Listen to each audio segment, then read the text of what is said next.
Hey everyone, welcome to the membership area for the GIMAP training. Today we're going to talk about what makes GIMAP unique. Make sure to watch every video and every section as well as review the information on your own because there will be a fun quiz at the end and I'm pushing for prizes. And I hope this is a really great way to learn about the GIMAP, what makes it unique, the key selling features, and if you know the key selling features, you can educate doctors as well on how they are going to sell the GIMAP test in their practice. What are the strong selling points? What makes it unique? Why is it different than traditional school cultures? And why this is a better test to be utilizing in your practice, not only for patient outcomes, but for compliance as well.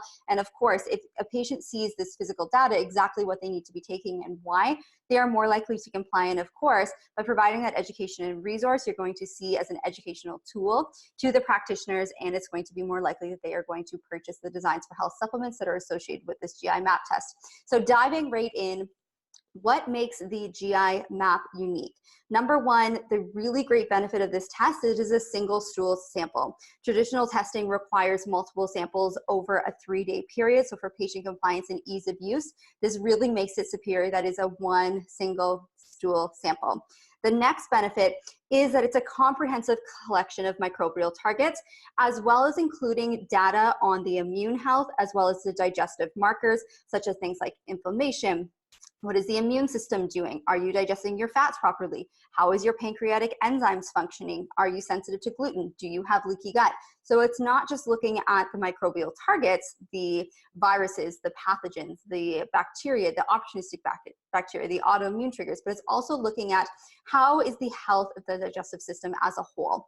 The next benefit is the reference ranges for the pathogens. The very first page of the test, which we'll dive in the next section, were FDA cleared, which is really important for the validity of this test. It also has a really high specificity and sensitivity, meaning that you're not getting very much false positives or false negatives, and the GIMAP is capable of detecting as low as 0.1 cell per gram of stool, so it is very specific and can detect pathogens at a very low level.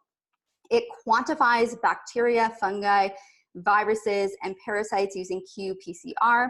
And the thing to note here is that other testings don't quantify. They either report that the pathogen is present or the pathogen is not.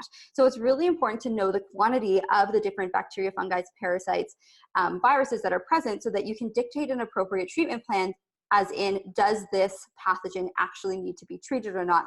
Is it significantly overgrowing, or is it just at that upper range of normal? It looks at the beneficial intestinal health markers. It looks at antibiotic resistant genes, specifically to those of H. pylori. H. pylori, we're going to dive into more. It is a bacterium that is present in up to 50% of the population. And just knowing that it is present doesn't necessarily indicate that you need to treat it. So by knowing the virulence factors of how pathogenic this bacterium is, how likely is it to create disease, how likely it is to cause ulceration, that gives us a really great indication of whether or not we need to go ahead with treatment or not. So the first question we often get is, why is quantitative PCR better than microscopy and culture-based samples? So the difference here is you are looking at the DNA in the intestinal tract to see if that pathogen is present. Whereas typical microscopy and culture, they're looking at the stool sample under a microscope, picking through it to see if they find anything.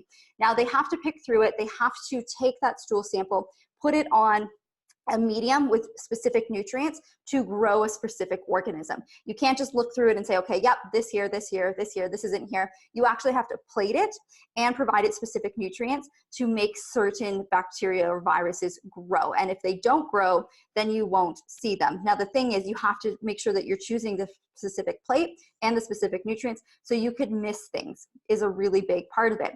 And a lot of the bacteria that we are measuring in the large intestines and the colon, they're anaerobic bacteria, meaning they live without oxygen. So you can imagine that it would be really hard in a lab to get the stool sample and culture it on a plate, create an environment where there's no oxygen in order for that to grow.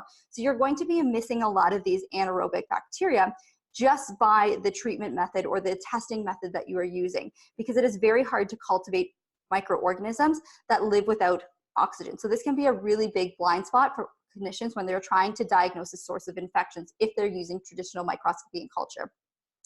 What are some other limitations on relying on culture methods? Well, microbes in the stool specimen can grow or decay after collection in transit. So if you are trying to use microscopy in culture, you could be losing a lot of the specimens just because of the transit time. And therefore, your results might not represent what is actually there at the time of collection. Additionally, organisms that do not grow under specific cultural conditions that you are identifying, the plate that you're using, the nutrients that you're using, may not be identified. So the collection of the stool specimens for DNA analysis more closely represents the microbial populations that were present in the patient's GI tract at the time of collection.